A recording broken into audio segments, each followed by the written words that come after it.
Acceptable use of technology. Waukesha 1. Engage, learn, transform, achieve. Greetings, STW students. Our purpose today. As we all know, iPads are an amazing tool to help with learning, but access to this resource comes with great responsibility.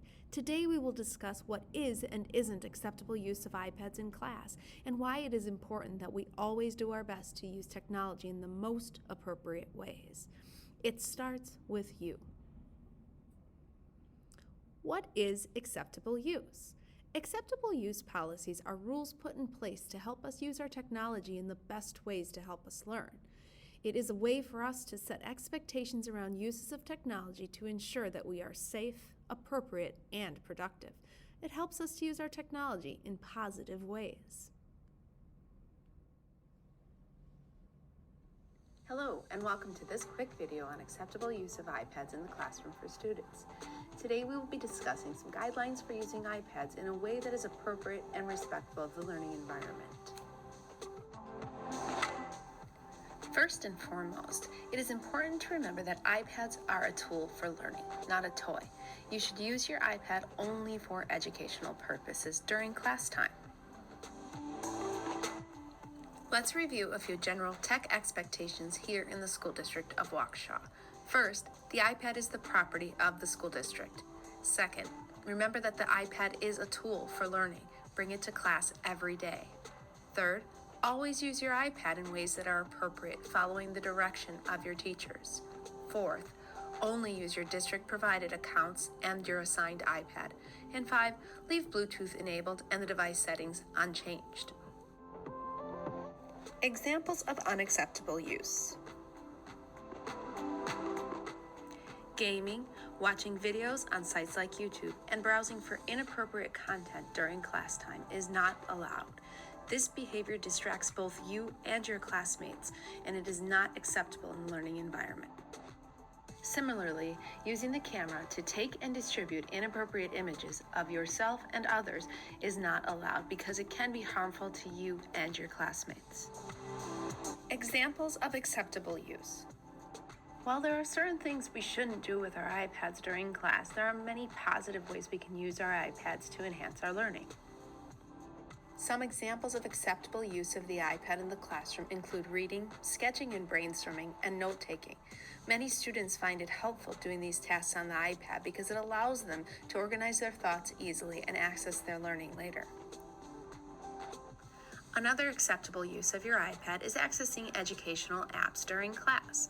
There are many educational apps available to you in self-service, and these apps are meant to help you learn and engage with new material in exciting ways. Conducting research on your iPad during class is another acceptable use of technology. Your teachers may provide you with resources and websites that you can use to further your understanding of a subject being discussed in class. Collaborating with your classmates on projects is another acceptable use of iPads in class. Many apps and tools are available that make group work and collaboration easier and more efficient. These are just a few of the ways that we can effectively use our technology in the classroom. Remember, though, that our technology only works if it's charged, so charge your iPad every day and make sure you bring it to school. Thank you for watching this video on acceptable use of iPads in the classroom. Remember, your iPad is a tool for learning, and by using it responsibly, you can help create a positive and productive learning environment for yourself and others. Let's review. Examples of acceptable use. Use your iPad to access apps and web resources that can help you learn and create. You could use Book Creator to organize your thinking, iMovie to share your thinking, or Sketch-a-School to draw and brainstorm. You can use your iPad to access digital class materials. Many of these resources are available to you anytime through Blackboard, Google Classroom, and ClassLink Launchpad.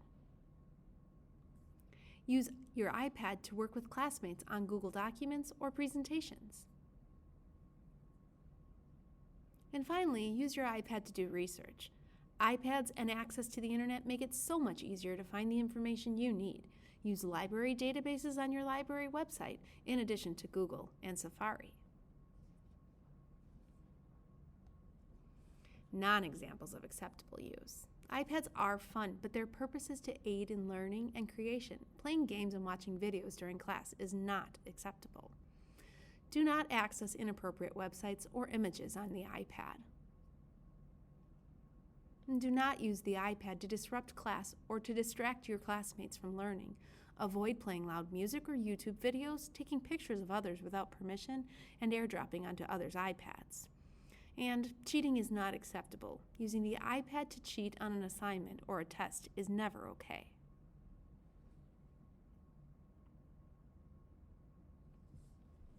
There will be consequences for the misuse of the iPad. You could have a loss of iPad privileges. This could mean that you have limited access on your iPad. It may also mean that you will not be allowed to use your iPad in class.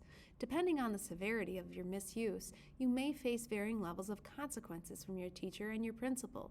Some examples could be missing recess, having to visit the office, or even having to stay after school.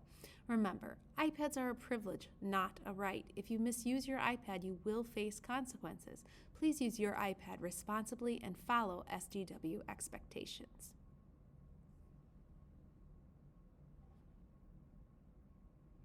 And now, let's check for understanding. Pause the video here and scan this QR code to take the quiz as a class.